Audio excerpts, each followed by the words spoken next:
Hey everybody, it's Chuck Marone with Strong Towns. I got asked the other day on a Q&A session what I think about roundabouts. And it was asked by a driving instructor who said that his students are often terrified of them. They don't like them. They come up to them and they're very, very confused. And also that while they're trying to teach them to use these roundabouts, everybody else driving there is really aggressive. So it's a very difficult thing for them to teach. Let me just say, I think roundabouts are awesome. And if you've ever been stopped at a traffic signal, sitting there wasting your time going zero, you should also like roundabouts. Traffic signals are, in a sense, put in place, designed for the peak flow. So if you are just traveling during peak hours, they actually work from a timing standpoint. There's a narrow band where they work well, right? And this is where theory meets practice.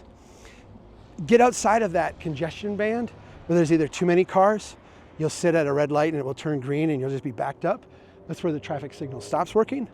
Or where there's too few cars, where it actually wastes people's times disproportionately.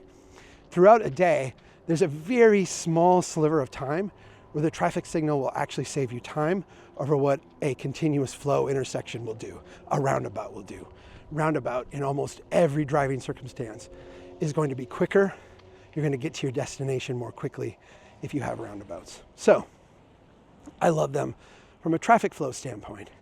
I also love them from a safety standpoint. But let me draw a distinction here, because I think what the driving instructor was saying is very true. We've all seen new drivers out, people learning how to drive. They drive rather timidly, right? With some hesitation generally, because they're not confident drivers. They don't feel confident on the roads. They tend to drive a little bit slower, put their foot on the brake more often. When they get into situations that are not familiar to them, they tend to do those things even more. So approach a roundabout with someone who's not driven them, and they're likely to step on their brakes at times when you normally wouldn't. They're likely to drive slower entering them than you normally would. These are things that the driving instructor was relating to me. You know, is this a problem or not? Here's the big problem. In the United States, we design roundabouts with the same kind of moral structure or prioritization ethic. Moral structure is maybe the wrong, I take this a little far. Let me say, prioritization framework that we design all roads and streets, right? Engineers tend to prioritize what? They prioritize automobile mobility. That means speed and volume. How can we accommodate as many cars as possible at as high a speed as possible? That's the design parameters. When I say moral, that's what I mean, because I think we could question that framework a lot on moral grounds. But let's not go there today. Let's just talk about it as a design framework. We start with speed, we look at volume, then we take that speed and volume and we say, all right, what does the design manual say is a safe way to do this, and how much is that going to cost? That's the engineer's framework for design of all systems, including roundabouts. The thing you get here in the US then is you get roundabouts that are very generous and forgiving in terms of their curves, their layout, their design. You will get broad sweeping curves. You'll get kind of a fast entry into it, the ability to maintain kind of high speeds as you go through it. They tend to be very big. I've seen engineers where, you know, people say, well, we want a roundabout here, it would make sense. And then the engineer comes with a design and they're like, well, we need to take out all 4 of these buildings and do this, because they're dropping in a huge over-engineered kind of thing onto the landscape.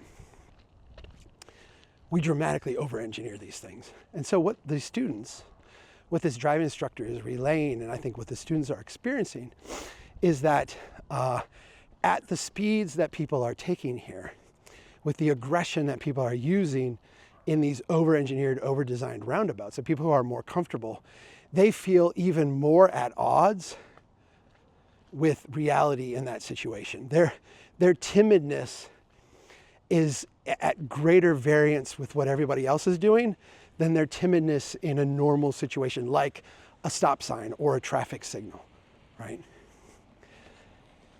The answer to this is not to get rid of roundabouts.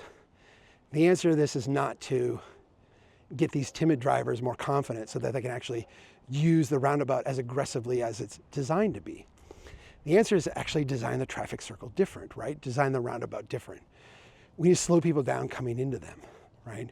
If you go overseas and drive roundabouts, you know, on most instances, they are traffic calming devices. We actually bring people down to a slower speed entering it. When you enter it, you're actually going at speeds that if you hit something or crash into something, you know, I'm not saying it wouldn't hurt, but no one's gonna die, right?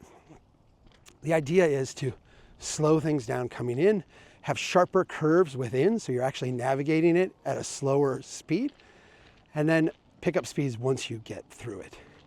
We don't do that here in this country. This is not the design ethic we have. And I think until we get that design ethic, we're gonna continue to see this kind of tension dynamic around roundabouts, which, okay, Americans today like to spend more money, to wait longer in traffic and get to your destination slower. If we wanted to spend less money to get to our destinations more quickly and spend less time in traffic, we would actually have traffic circles, drive slower, have more fluid movement, and spend no time waiting at traffic signals. That's the kind of world I want to live in. Plus, it's a lot safer, and people would want to live in a place like that more. They're going to invest, they're going to pay more, you're going to get more development, you're going to have better financial success. I love roundabouts. I don't like US roundabouts, but I love roundabouts.